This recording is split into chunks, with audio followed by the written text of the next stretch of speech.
of veteran journalists led by Alhaji Kola Animasha. Today we have a very big guest amongst us, and what we have is an interaction program with him. The person in our midst today is no other than the SDP candidate for the governorship in Oyo State, and he is engineer Seyi Makinde. It's my very big pleasure to welcome you here, sir. You're welcome. A round of applause for him. On behalf of the entire members of the Oyo State League of Veteran Journalists, I welcome all our distinguished personalities to this program named Political Roundtable. The program was conceptualized to provide a platform for all political candidates in Oyo State to intimate the electorate with the programs they intend to execute if they are elected. The gesture is part of our electoral obligations and social responsibilities to enthrone good governance at all levels, particularly in Oyo State. Let me tell a short story.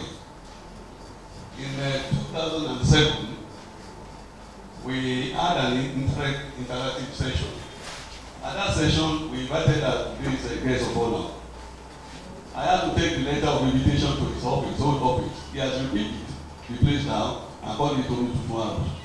It was a smaller house. I took the letter there. He was not around, but I dropped the letter. But he told me that I should not worry. That despite the fact that the notice was very short, that we honor our invitation. And he came. We thank you for that, and we thank you for today. Our new guest of honor belongs to the new generation of Nigerian politicians. There's no doubt about that. And his slogan is Omititun, which confirms that he belongs to the new generation of Nigerian politicians. What the league is doing today is what is expected of journalism organizations. Thank you, sir, the veteran journalist, for giving me the opportunity to come before you to explain some of our party policies and the programs that we have for the good people of Oyo State. I acknowledge that this is a rare privilege because I will take away from here not only the things that I have to say, but also some spins on those things that we have in mind. If certain things are not, if we're not able to defend it, we will sit down again and look at those things with the aim of tweaking it to actually meet the yearnings of our people. I recognize the fact that we don't know it all. I recognize the fact that as being human myself, I will make mistakes. I won't be right all the time, but I stand before our people to tell them that I will be honest all the time.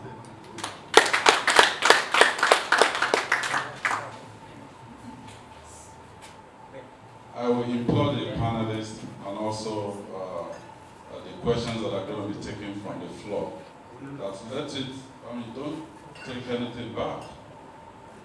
And I will address those issues based on the things that we have put down in our manifesto.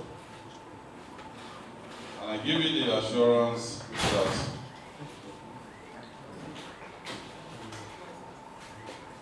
not only are we going to listen,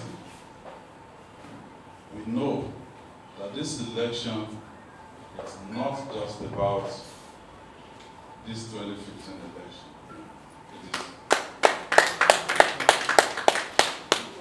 It is really about the future of this country. It is about the next generation. Where do we go from here? We have an army of youth that are roaming the street. We have security challenges. We have the issue of grinding poverty, which we are to address right now, not next tomorrow, not in 4 years' time. Real efforts to tackle those challenges must start now. So I thank you all for listening. As special guest of honor, I thank you very much. Then the first to honor the invitation of Nigerian, the veteran journalists of Nigeria, out of all that were written to. It goes to show the level of humility which people have spoken about you. Please keep it up. Thank you. As you said in your opening speech, you want us to be there, no hold it back. As you said, this will also guide you in whatever actions you are going to take if eventually you become the governor of your state. We wish you well. Perhaps we can start this way. I know from the records, we have about 8 running for the same seat, that is to be the #1 citizen of your state, come a few weeks' time, that's in less than 3 weeks' time. Of all these contestants, we have 2 governors who have been there before, we have the incumbent, and you are running against the people. And everybody has an equal chance because the people have to decide.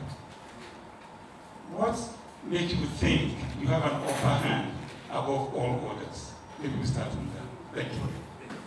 This is not my first time coming out to contest an elective office. And in the course of my interaction with the political leaders in Oyo State, I mean, this has been going on for at least 13 years now. It was first in 2002 that I came together with a couple of professionals from Oyo State. We were not really happy with the rate of development, and we felt perhaps because the governor, as of that time, late Alhaji Lam Adesina, he came from the establishment. We felt, well, if you have somebody with a private sector experience, they probably will be able to look at things from a different angle. So we came together and formed the Fortune Group at that time. And we supported then Senator Lalaja. He became the governor in 2003. So I contested the election myself in 2007, the senatorial election. I was in the same party with the current governor, Governor Ajimobi. And then, because we were in PDP originally, and also up until a couple of weeks ago, I interacted also with Governor Kala. I was there in 2011. I contested the primaries under PDP with Governor Kala as the leader of the party at that time. And I've also interacted with a couple of other, including Senator Kolani, a couple of other political leaders in our states. quite frankly, because of those interactions over these years, over 10, 12 years, I felt we deserve something really better, something fresh, something new. We need to have a new angle to how we solve our problems, or how we're going to face our challenges in our surroundings. I can analyze, on and on the government of, the past governors. But one thing, one common thread is that they all underachieved. It's common to everybody, as far as I'm concerned, including the current governor. So if we have that situation, and the factors that will shape this election is simply, how do we face the biggest threat that our society is currently faced with? How do we, deal with it? And the biggest threat that we're faced with right now is simply poverty. It is grinding poverty. You add that to, the population of our teeming youth. Then what we have is a situation where, these youths making up the greater percentage of our demography, they will discount the future if they are faced with grinding poverty with no way to escape that cycle. Once they discount the future, they will readily engage in status-elevating ventures, which are risky and also not edifying to the society. So that's why we have crimes, we have violence, you have thuggery. It's because, all these folks are jobless. So, I can connect with those people within our society. And I myself, I didn't come from a very rich background. My father was a primary school teacher, and later in life, he became an accountant. My mother was a telephone operator in Oyo State Civil Service. That was the lower grade of officer in the civil service. So I went through that, and we've been able to face those challenges, conquer them, and I can say, without missing words, that my next generation, my own personal next generation, they won't know anything like poverty. So, when I'm faced with all of this, and I know the people contesting, and I do know, that they've underachieved, I believe our message that's out there, is resonating with the populace. And at the end of the day, it's the people that will decide. It's not whether you've been an ex-governor. Actually, I see it as a disadvantage to them, because people have seen, they've tried their best, but that best has not just been enough. And we are here to feel that Let me first give you a kind of compliment. I think I have the competence to say that reports in the past weeks that the gubernatorial candidates have been going from places to campaign. It's hardly a time that we hear a report about your group engaging in regalism, thuggery, or whatever. Please keep that up. On that note, the thinking out there is divided. There's a school of thought that says that Oyo people cannot serve a particular leader twice. There's another thinking that now there are 3 of them who have served in that capacity once, that they have higher chances. That you have just come up to give a trial. Now, sir, the question is very simple. What exactly you tried to mention it earlier on. What exactly do you think the past administrations have not done right that you want to put right in specific terms? They will tell you roads they have achieved, security they have achieved, water they have achieved, everything they have achieved. But now you are saying you want to put some wrongs right. What specific terms are those things that were wrong by the past administrations you want to put right? In all our campaign messages, I've actually tried not to dwell on what the past administrations, what they've done right or what they've done wrong, because I felt that was counterproductive. I would rather focus on our own message to the people. This is what you should expect from us. These are the programs, these are the things that we're going to do. But from the way the question came, I'm going to still go ahead and just answer it. I can point out a few areas that past administrations, they have actually failed us. I'll start with the current administration. They promised to create jobs for our people.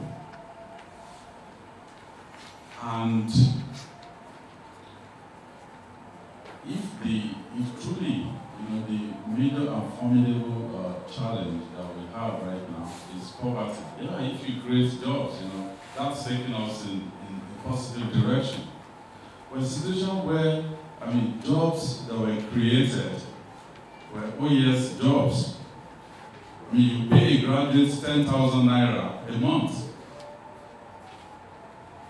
with nothing to look forward to, as his next promotion, maybe in 2 years' time, in 3 years' time. This is, this is a career move.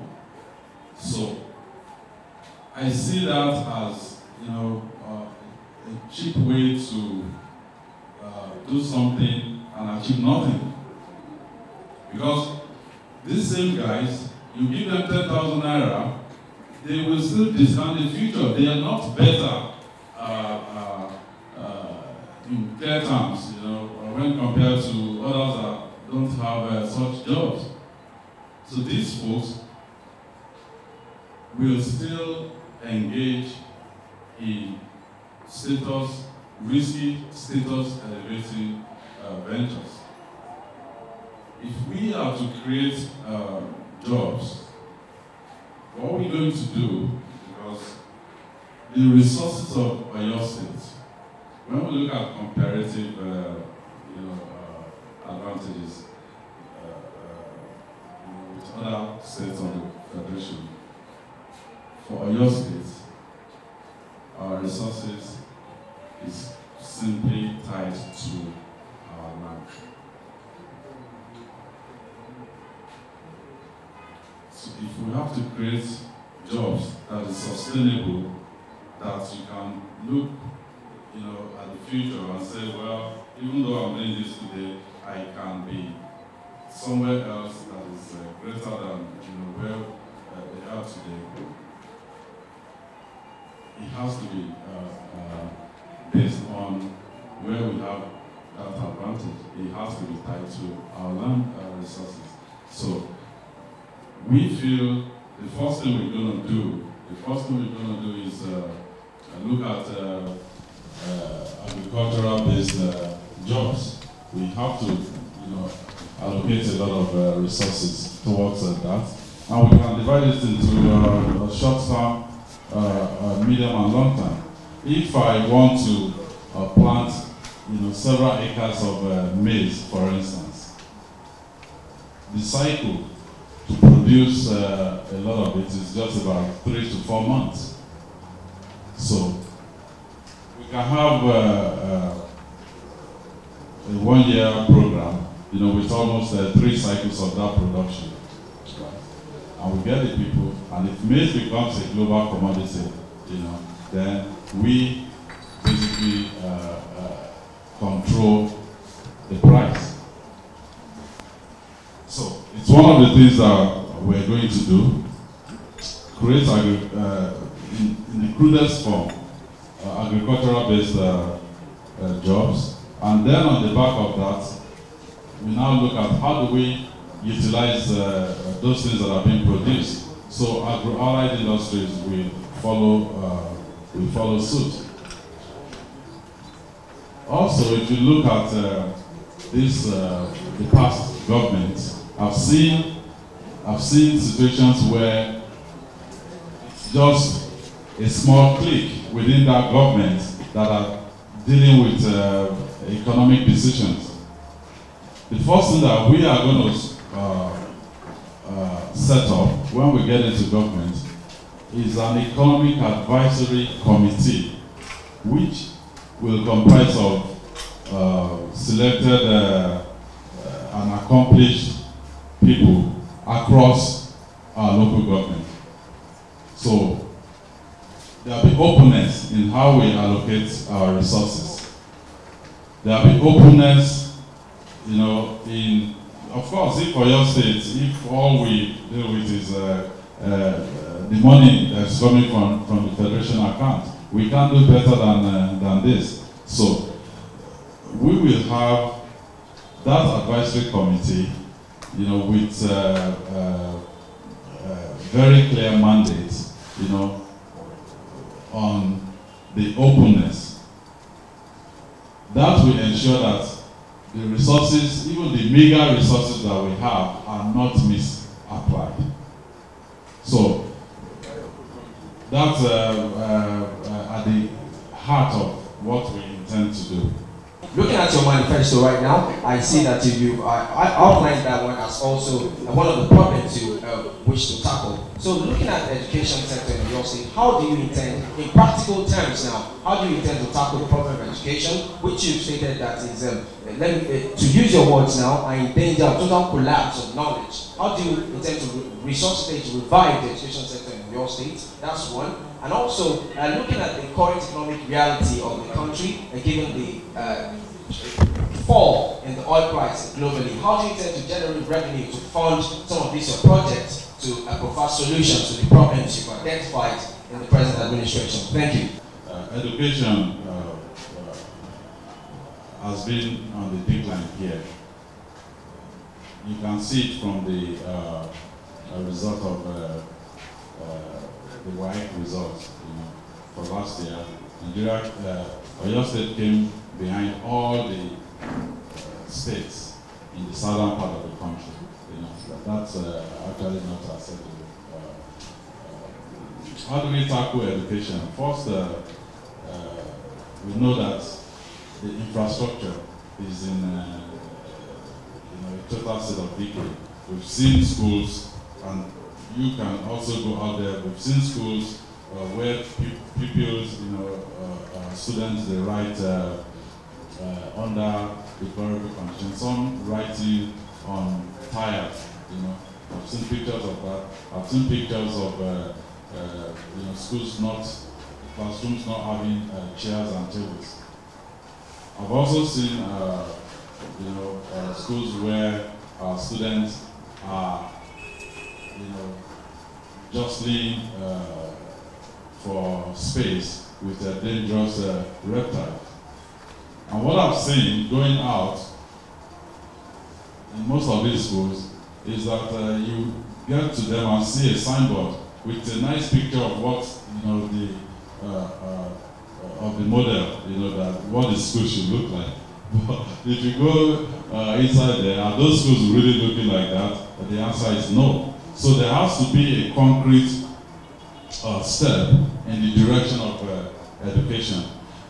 When I had a debate at Space FM a couple of weeks now, that same question was posed to me, and I said that the level of investment that we need to make in education, we have to look for that money. We have to look for that money, even if it means, I still remember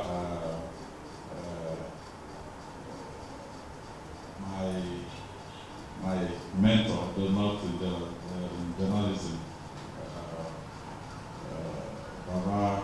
Felix Adenike, saying that, do you really want to borrow money, to fund education? The truth is, if I need to take a long-term bond to fix education, I will do it. Because that is the future. It is the future. Right? When we talk about resource control in this country, the people with the oil, because I operate in that sector, the people with the oil, they require medical attention, they require teachers in their various schools, they require all sort of other things. They want to eat. They want to eat. So, if we have those facilities, I mean, just take for instance, we have a medical facility in Secretary that can compare to any of those facilities that people go to in India, right? And they are manned by graduates trained, through Oyo State improved educational programs. These people, rather than go to India, they come to Secretary, they pay us the money, and then we can generate, income to the state through that. We actually fix those prices for them. So who then is controlling those resources? So I believe, in terms of comparative advantage, education is one of the areas that Oyo State, were far ahead of a lot of the other states, and it's also a major strength if we have to bring in resources. So if I have to borrow up front to ensure that our educational sector, gets the required resources to ensure that we can have graduates coming out that can become immediately useful to our society, I will, because it will further reinforce our position. Okay, now, we will also encourage interaction with the Parents-Teachers Association to encourage them to get involved. I attended Bishop Phillips Academy, and when I came home in year 2000 just found out that the same classroom where I was in my Form 1, had one big crater in the middle of it. I spent my personal money to rebuild that classroom. There are others within our society that have also that financial capability to pitch in, but we have not been able to engage them in an organized way. So we will try to encourage those people. We will also encourage companies that are going to be operating here to adopt schools. We encourage them. We can give them tax holidays. So that whatever we arrive at as the right amount of the right level of investment that we require to turn things around in the educational sector, we're prepared to do that. Now, let me take you up from your own slogan, Omititun. Prior to the election of 2003, a particular governorship candidate brought a Sachi water to a debate on PCOS, alleging that the state government then was producing the Sachi water instead of producing water for the people. Your office at Iwo Road, Constitutions, I know you provided water for people there. We come to the place from time to time. Now, what we have been hearing is tap water has been flowing all over your state. but at least maybe in my own area and some other areas, I've not seen a drop. So, water is life, and one of the most key social amenity for the people in any society is water, because they need it on daily basis. How do you think you'll be able to tackle water problem in Oyo State?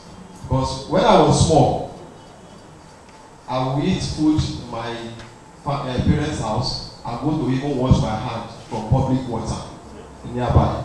So how do you think to do this? We also haven't seen, the water that we were told have been flowing everywhere.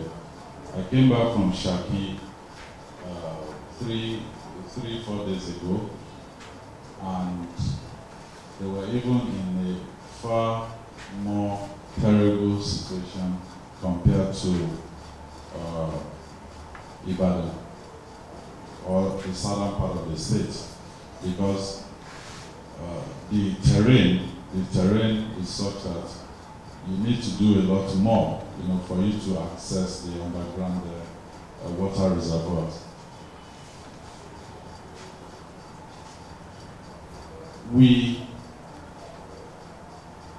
have provided boreholes in private capacity to communities, and we've assessed the limitations of such facilities, and we've decided that that is still the most cost-effective and efficient, the most cost-effective but less efficient way, to provide water in our communities. Where I grew up in Adeoyo, yes, we go from the house to go to those public taps, and you see it all over the place. It was the model that Awolowo and the action we produced in the 50s, and then they continued over the years. We cannot go back to that model anymore, but we can have deep borehole, with larger tankage capacity that will serve, various communities. The challenge that we've seen is that of electricity to power those borehole, the pumps.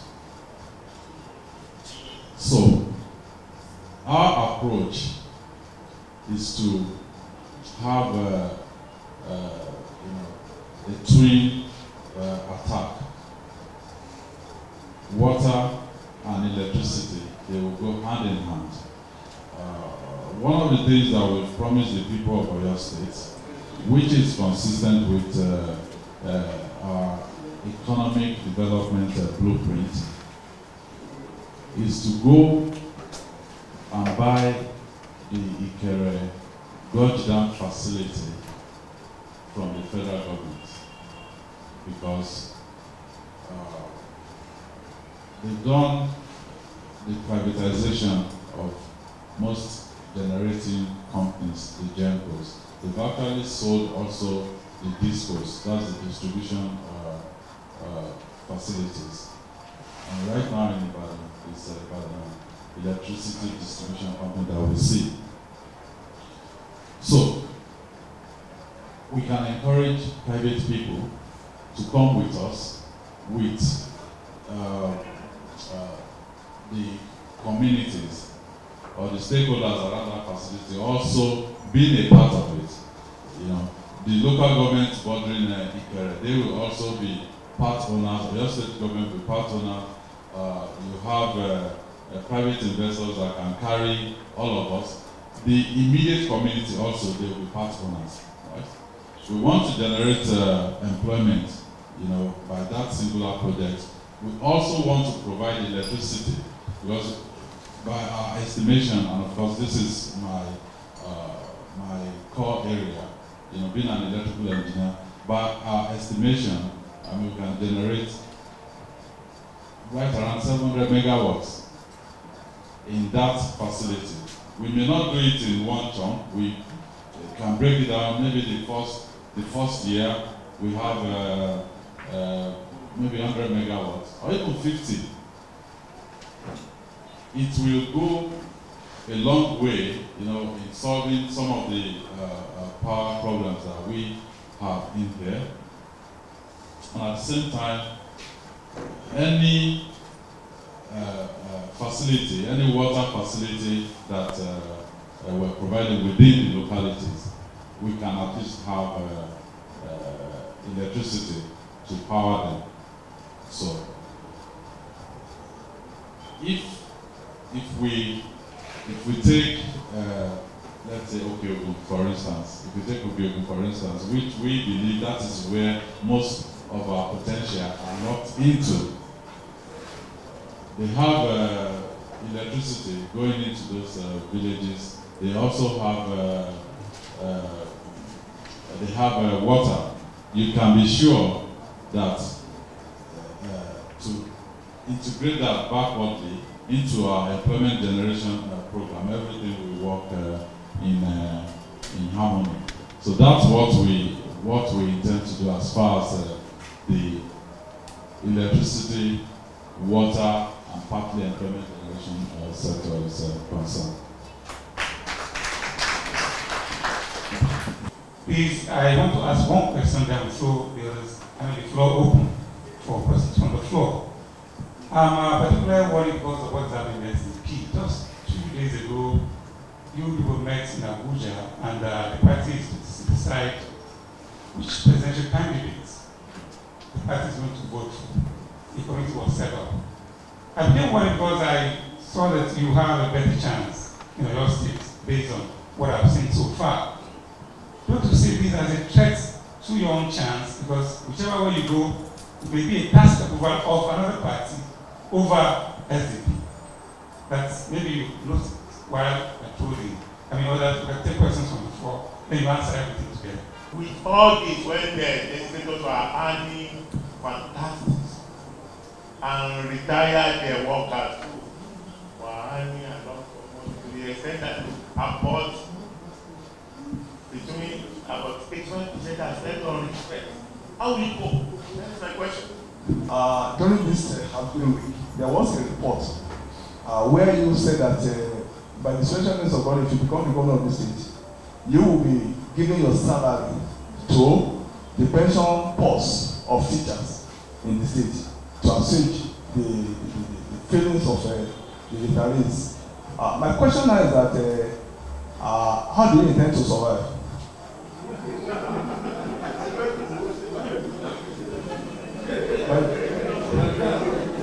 Why you donate your salary to?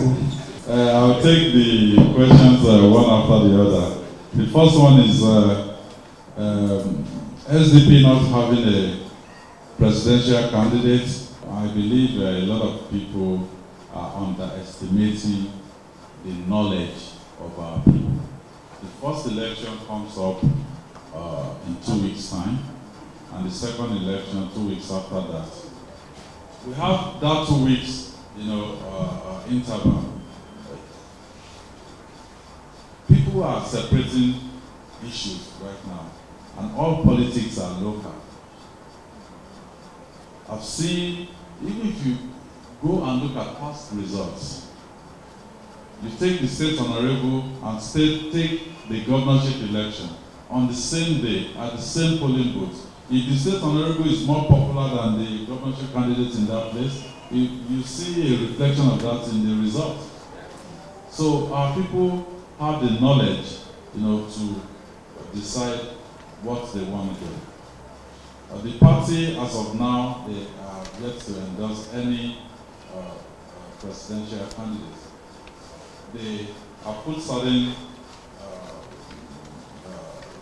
requirements in front of the two leading candidates, and based on whatever feedback they have, they may be able to advise us at the state level what they think we should do. Well, coming home in Yoruba land and Western region, the old Western region, the glorious days were those days that we did our things our own way, that we were not concerned about. We were not the people at the center. During the AG Action Group days, where free education and all the benchmarks that we're using today, where those standards were set, Action Group wasn't the government at the center, but they did well for our people with our own resources based on the comparative advantage that we have at that time. The same goes for 1979. UPN wasn't the government at the center, but they did well. I am a product of that era. I was the first set of Mabolaige. They gave me chairs, tables, textbooks, notebooks. They created those new schools. So I don't see any issue with the outcome of the presidential election. They are totally different kettle of fish. Actually, the people that are supposed to be concerned are National Assembly candidates, and we're doing a lot in the field to ensure that even though the national leadership of SDP may adopt a candidate, a presidential candidate, it shouldn't have effect even on our National Assembly candidate. Now, sir, you asked me about recurrent expenditure. You know, how are we going to cope? I started my own company at the age of 29 with 50,000 naira. And that company today is worth several billions of naira. I've been through that part before, sir. We have the intellectual capacity to bring out the issues. Some people may go talk to donors, and immediately they walk out through the door. They know these guys, just don't know what they're talking about. And that will be the end of the story. I can go talk to the same donor with the same, with a serious plan, with well-defined milestones. We can tell them, you know, don't believe us to start with, but give us your commitment that if you see certain things you know, being put in place, then you will go ahead and support us and support the state. Privately, I had an engineer that I wanted him to go to the US and get certain knowledge. The company told me, I mean the biggest control company in the entire world, they told me that, look, we're not going to pay for these guys, you know, until they become productive. And I said, yes sir, I will take that risk with them because I know the guys can be productive within a very short period. So we sent them out there. About 2 months later, I received a call from that company and they said to me that, look, we will pay for these guys from the day they left Lagos because they were productive really from day one. So we are going to use our knowledge of, you know, running private entity, because you have to maintain certain standards. You have to maintain certain level of openness. It is not going to be a government of me and my wife and maybe one or two heads. Additionally, if within the first year we hit our target in terms of creating employment, in terms of creating, in terms of boosting the economy of the state. Because quite frankly, I give everybody a challenge. Go and look at the economic map of the world. You can find it on BBC go to economy and then look at the economic map of the world with Oyo State, in Nigeria, we will see that Oyo State we're not poor. We have resources, but we haven't been able to tap into it because people in government, they have been so lazy and they have been focused on what they're going to get from whatever is coming at the center, that they spend a lot of their time perfecting, how to cover their tracks. I said from day one, I will declare my asset publicly, and I will encourage anyone working for me who wants to do that to go ahead and do that. But for me, I will declare my asset publicly, and I don't intend to have anything in those 4 years.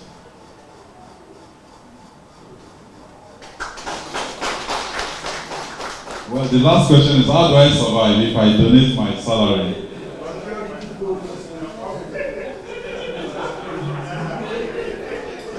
Well, not security, but I do have investments. I've been spending the last couple of months on this political journey. I haven't paid attention to my business. But you get to a certain level in life, economically, that your money will keep working for you, whether you're asleep or awake. So I want to use my time. It's not about making money. I don't have to go to my office to make money right now from those investment decisions that I've already taken. I just want to use this time available to me to serve the people of Oyo State, to give back to them from what they've done for me. Thank you. Have you ever imagined yourself being the governor of a state where the state's House of Assembly are not your members of your party? How are you going to survive that kind of hostility? Where we normally face issues, is when things are not open, or when one party tries to cheat the other party. That is assuming that you are in a society where people are reasonable. People may think that in Oyo State, our people, including prospective legislators, people may think they are not reasonable. I think the issue that we're faced with has been that of leadership. Nobody has been able to provide that leadership, with the transparency that you require to get the people, get their alignment towards the programs of government. I'm not saying that, in the disciples that followed Jesus Christ, we had Judas, but we had Judas. But also, if you look at Lagos State under Sir Michael Otedola, you couldn't have had it any worse. Almost all the members of that assembly, except one, belong to another party. But he provided the leadership. I will provide the leadership for your state. And I also believe that people are going to vote for SDP candidates because they want us to work in harmony. Having said that, we will be able to work with anybody because we will be transparent. We may not be right all the time, but we will be honest all the time. I have been asked to tell you that you should give the closing remarks by the guest of honor before I call upon my brother to come and give the vote of thanks. Well, I take this opportunity to thank everyone that is here today. I know you've given up certain things to come in here to play this role. And I believe you did that because you truly love Oyo State. I also want to thank the organizers. Even though you said a veteran journalist, I think you're probably more seasoned than some of the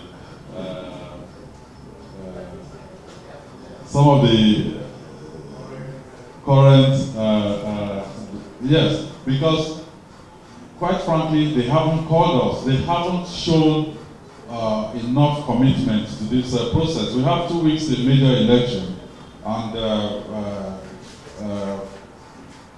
I haven't been called.